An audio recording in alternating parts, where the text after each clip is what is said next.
उप कक्षा के आधार पर इलेक्ट्रॉनिक विन्यास कैसे लिखा जाता है।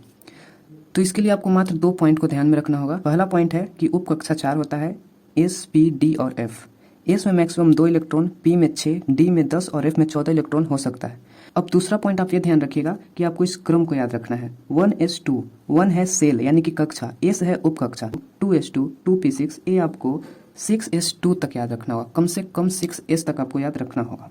यहाँ पे मैंने सोडियम का एग्जाम्पल लिया है। सोडियम का इलेक्ट्रॉनिक विन्यास लिखना है हमें, जिसका परमाणु संख्या 11 होता है।